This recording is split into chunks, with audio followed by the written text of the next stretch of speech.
In our previous video, we will discuss about select command. Select is used to extract data from database. आप सबको पता है select का use क्या होता है। जब हमें database में से डेटा को निकालना हो, कुछ डेटा को निकालना हो या पूरी टेबल को एक्सट्रैक्ट करना हो, तब हम क्या यूज़ करते हैं, select।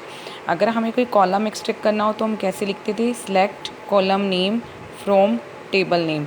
तो वो जिस कॉलम का आप नाम मेंशन करते हो तो वो पर्टिकुलर उस कॉलम को क्या करता था, एक्सट्रैक्ट करता था या उस रो को करता था। ठीक है, अगर आपको पूरी टेबल को करना हो तो आप क्या करते थे, सेलेक्ट फिर then star from table name then semicolon. तो अगर हम स्टार का मतलब क्या होता है, जब हम स्टार लगाते हैं इट मीन्स वो पूरी की पूरी टेबल को एक्सट्रैक्ट करेगा, उस टेबल में जितने भी रो एंड जितने भी कॉलम्स हैं वो उन सबको एक्सट्रैक्ट करेगा। ठीक है, next one is insert into. Insert का क्या यूज़ होता था, insert into is use to insert new data into a database. अगर आपको एक डेटाबेस के अंदर कोई रो ऐड करनी है, कोई रिकॉर्ड ऐड करना है, अगर आपको एक टेबल के अंदर, एक डेटाबेस के अंदर कोई रो इंसर्ट करनी है तो आप क्या करते थे, इंसर्ट इनटू स्टेटमेंट यूज़ करते थे। कैसे करते थे आप, insert into table name then where clause after that condition. ठीक है, उसके बाद नेक्स्ट वन इज़ अपडेट।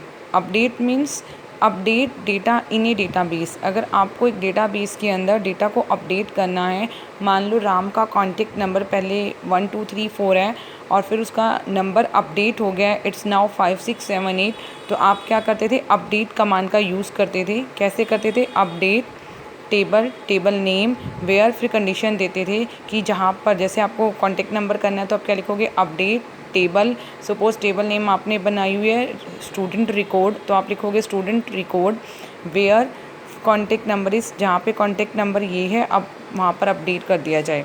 ठीक है, नेक्स्ट वन इज़ डिलीट। तो आपकी कौन कौन से स्टेटमेंट्स हो चुकी हैं, सिलेक्ट आप कर चुके हो, इंसर्ट इनटू हो चुका है, डन। नेक्स्ट अपडेट भी आपने कर चुके हो। आज हम करेंगे डिलीट। टुडे हम क्या करेंगे, डिलीट और क्रिएट टेबल या क्रिएट डेटाबेस। ठीक है, तो अब फर्स्ट वन क्या है, हमने डेटा को एक्सट्रैक्ट करना सीख लिया। डेटा कोई टेबल बनी हुई है उसके अंदर डेटा को इंसर्ट करना सीख लिया। डेटा को अगर हमें अपडेट करना है, चेंजेस करने हैं, तो वो हमने अपडेट करना सीख लिया। ठीक है, आज हम करेंगे कि और एक टेबल बनी हुई है उस टेबल को डिलीट कैसे करते हैं। तो delete it use to delete data from a database. एक डेटाबेस में से मान लो कोई राम स्टूडेंट था, पहले 10th क्लास का स्टूडेंट था राम, बट अब वो लेफ़्ट कर गया है, वो नहीं है, उसने स्कूल चेंज कर लिया है। तो हमें क्या करना है, उसकी रिकॉर्ड के फर्दर हमें नीड नहीं है, हम चाहते हैं उसको डिलीट करना 10th क्लास में से। तो हम क्या करेंगे, पर्टिकुलर राम के रिकॉर्ड को डिलीट करना चाहते हैं तो हम क्या यूज़ करेंगे, डिलीट। तो delete data from a database, delete SQL statement is used for deleting data from a database. SQL delete statement is used. तो इसका सिंटेक्स क्या होता है, कैसे वर्क करती है, देखो इधर देखो, SQL delete statement, the delete statement is use to delete existing record in a table. ये क्या कहता है, इसका मीनिंग क्या है कि अगर एक टेबल के अंदर पहले से कोई रिकॉर्ड एग्जिस्ट करता है और उसे हमें डिलीट करना है तो हम किसका यूज़ करेंगे, डिलीट स्टेटमेंट का। अब देखो डिलीट का सिंटेक्स क्या होता है, हर एसक्यूएल कमांड का अपना सिंटेक्स है, सेम ऐसे ही डिलीट का भी है। डिलीट का क्या है, सबसे पहले जो चीज़ आप ऑपरेशन परफॉर्म कर रहे हो उस ऑपरेशन का नाम क्या कर रहे हैं हम, डिलीट। तो delete, after that from table name, फिर उसके बाद वेयर देन कंडीशन। क्या सिंटेक्स है, delete from table name then where फिर कंडीशन। फ्रॉम टेबल नेम मतलब जिस टेबल में से आपको डेटा को डिलीट करना है उस टेबल का नाम, वेयर फिर कंडीशन गिवन होगी आपको कि क्या कंडीशन है, उस कंडीशन पे आप क्या कर दोगे, उस टेबल में से उस डेटा को डिलीट करोगे। फॉर एग्जांपल जैसे हमने लिखा डिलीट फ्रॉम टेबल नेम, देखो डिलीट एज इट इज़, फिर फ्रॉम एज इट इज़, फिर टेबल नेम की जगह क्या आ जाएगा, कस्टमर्स। हमने कस्टमर नाम की एक टेबल बनाई हुई है तो हमने टेबल का नाम दे दिया कस्टमर। कंडीशन के लिए आपको पता है डिलीट हमेशा वेयर क्लोज के साथ काम करेगा। Without using var close you can't delete any data from database. आप जब तक वेयर क्लोज यूज़ नहीं करोगे डिलीट के साथ तब तक वो डेटा को डिलीट नहीं करेगा। ठीक है। अगर वेयर का मतलब जहाँ पर आप पूरी टेबल डिलीट करनी है तो आपको वेयर की यूज़ करने की ज़रूरत नहीं है। अगर आपको पर्टिकुलर कुछ डेटा को डिलीट करना है तब आप वेयर यूज़ करोगे। अगर आप वेयर यूज़ नहीं करोगे तो वो पूरी की पूरी टेबल को ही डिलीट कर देगा। ठीक है, हमें तो सिर्फ राम का रिकॉर्ड डिलीट करना था ना, तो हम क्या लिखेंगे, delete from customer where customer name is equal to Ram. एक हमने एक टेबल बनाई हुई है, सॉरी मैंने यहाँ पे नाम नहीं दिया टेबल का, तो आप यहाँ पर टेबल का नाम दे देना टेबल के ऊपर। यहाँ पर टेबल का नाम क्या है, कस्टमर्स, ठीक है, या कस्टमर दे देना। ठीक है, तो अब इस कस्टमर टेबल में से हमने क्या करना है, जहाँ पे कस्टमर का नाम राम है उस डेटा को डिलीट कर दे। तो पहले टेबल हमारी ये है, देखो कस्टमर आईडी, कस्टमर नेम और सिटी, 3 फील्ड है हमारे पास। कस्टमर आईडी क्या है, 1 2 3। कस्टमर नेम क्या है, राम श्याम वैभव। सिटी क्या है, रोहतक भिवानी एंड हिसार। हमारे पास 3 सिटीज़ हैं, 3 सिटी में 3 कस्टमर हैं, उनकी कस्टमर आईडी क्या है, 1 2 3 और टेबल का नाम क्या है, कस्टमर्स। तो मुझे किसको डिलीट करना है, जिस कस्टमर का नाम क्या है, राम। राम क्या है, ये, ठीक है, मतलब फर्स्ट वन हमें डिलीट करना है। तो मैंने सिंटेक्स लिखा, delete from customers where customer name equal to Ram. तो जैसे ही हम इस क्वेरी को एग्जीक्यूट करेंगे, एग्जीक्यूट करने के बाद ये क्या करेगा, राम के रिकॉर्ड को डिलीट कर देगा और हमारी टेबल जो नई टेबल बनेगी उस टेबल में राम का रिकॉर्ड नहीं होगा। तो न्यू टेबल क्या हो जाएगी, after executing SQL delete query the table will look like this, customer ID, customer name and city. तो फर्स्ट डिलीट हो गया। फर्स्ट डिलीट होने के बाद जब हम फर्स्ट को डिलीट कर देंगे तो हमारे पास क्या बच जाएगा, सेकंड और थर्ड कस्टमर का रिकॉर्ड। तो है is second, third, second one is Shyam, third one is Vaibhav, second की सिटी क्या है, भिवानी, और थर्ड की सिटी क्या है, हिसार। आज हम आपने कौन सा ऑपरेशन सीखा, डिलीट। डिलीट किस लिए यूज़ होता है, अगर आपको पूरी टेबल में से कुछ पर्टिकुलर रिकॉर्ड को डिलीट करना है। ठीक है, जैसे हमारा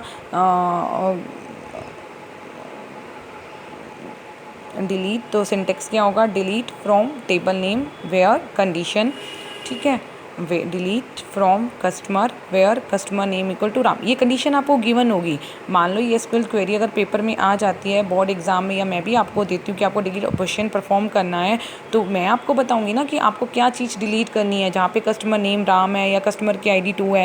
ये कंडीशन आपको क्वेश्चन पेपर में गिवन होगी, आपको ये कंडीशन लगानी है और वो रिकॉर्ड क्या करना है, डिलीट करना है।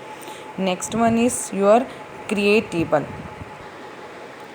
Next one is create table statement. अब नाम से पता चल रहा है वो डिलीट टेबल डेटा था, तो मतलब टेबल में से किसी पर्टिकुलर रिकॉर्ड को डिलीट करना। ये क्या है, क्रिएट टेबल। अब तक देखो हमारे पास टेबल बनी हुई थी, हमने टेबल बनानी नहीं सीखी, अब तक टेबल बनी हुई थी। आज हम क्या करेंगे, टेबल को क्रिएट कैसे करते हैं with the help of SQL query, वो सीखेंगे।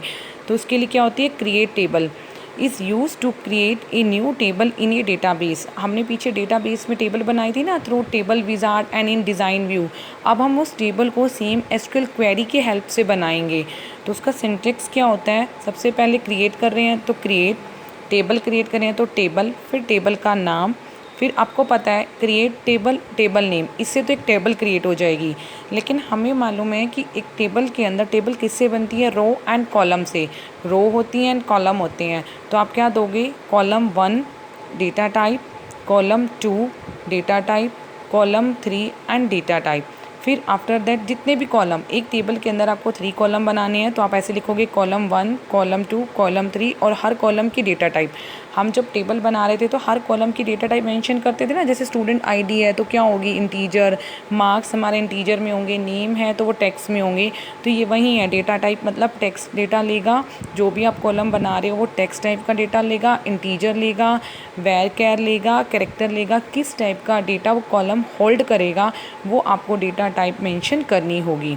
तो कॉलम के नाम के साथ साथ उसकी डेटा टाइप मेंशन करते जाएंगे। जब हमने टेबल बनाई थी ऐसे ही तो किया था, एक कॉलम बना रहे थे साथ के साथ उसकी डेटा टाइप मेंशन कर रहे थे। तो ये इसका सिंटेक्स है। अब एग्जांपल देखो, क्रिएट टेबल। मान लो मुझे पर्सन नाम की एक टेबल बनानी है, तो मैं सिंटेक्स क्या लिखूँगी, क्रिएट टेबल, फिर उसके बाद टेबल नेम, मैंने टेबल नेम दे दिया पर्सन्स, ठीक है। उसके बाद हमें कॉलम देनी है, तो मैंने उस टेबल के अंदर एक कॉलम बनाया पर्सन आईडी। अब पर्सन आईडी कॉलम है तो उसकी डेटा टाइप मेंशन करनी है। नेक्स्ट चीज़, डेटा टाइप हमने क्या दी, इंट, की जो पर्सन आईडी कॉलम बनेगा वो किस टाइप का डेटा लेगा, वो इंटीजर टाइप का डेटा होल्ड करेगा। सेकेंड कॉलम हमने बनाया लास्ट नेम, लास्ट नेम क्या लेगा, वेर केयर, ठीक है। उसके बाद थर्ड हमने क्या लगाया, फर्स्ट नेम, थर्ड फील्ड बना फर्स्ट नेम, वो क्या लेगा, वेर केयर। फोर्थ फील्ड हमने क्या बनाया, एड्रेस, एड्रेस हमारा किस टाइप का डेटा लेगा, वेर केयर। फिफ्थ हमने क्या बनाया, सिटी, सिटी भी हमारा क्या डेटा होल्ड करेगी, वेर केयर। 1 2 3 4 5 हमने एक टेबल बनाई पर्सन नाम की, उसके अंदर 5 फील्ड एंटर किए हमने और उन सब की डेटा टाइप यहाँ मेंशन कर दी।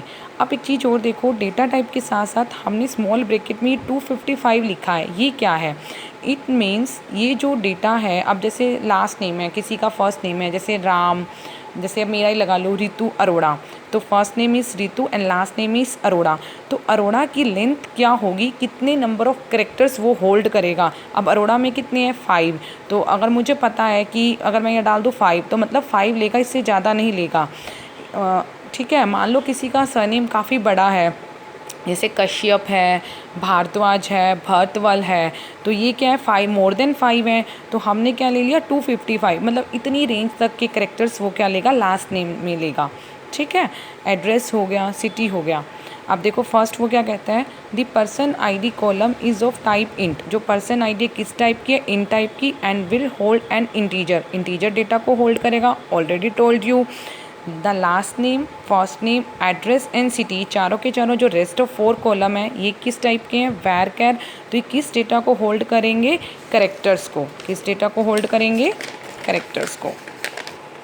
और अभी मैंने बताया था इन सब की लेंथ क्या है, 255, 255 मतलब इतने नंबर ऑफ करेक्टर्स इस लास्ट नेम में, और फर्स्ट नेम में भी 255 और लास्ट नेम में अप टू 255 तक करेक्टर्स आ सकते हैं। कितने भी बड़े से बड़ा फर्स्ट नेम हो, लास्ट नेम हो, एड्रेस हो, सिटी हो, तो 255 इज़ मोर देन सफिशिएंट। अब हमने टेबल बनाई तो वो टेबल इस तरह से बनेगी, देखो यहाँ पे पर्सन आईडी एक फील्ड था, लास्ट नेम बना, फर्स्ट नेम बना, एड्रेस और सिटी, 5 फील्ड बन गए हमारे पास। अब हमें क्या करना है, एक टेबल तो बन गई, ठीक है, इस टेबल के अंदर 5 ब्लैंक फील्ड ऐड हो गए। अब इसके अंदर डेटा नहीं है, हमें क्या करना है, डेटा इंसर्ट करना है, तो इसके लिए आप क्या यूज़ करोगे, इंसर्ट इनटू, जो ऑलरेडी मैं आपको करवा चुकी हूँ, वो इंसर्ट इनटू कमांड की हेल्प से आप क्या करोगे, इस एम्प्टी टेबल के अंदर डेटा इंसर्ट करोगे। Thank you, stay home, stay safe.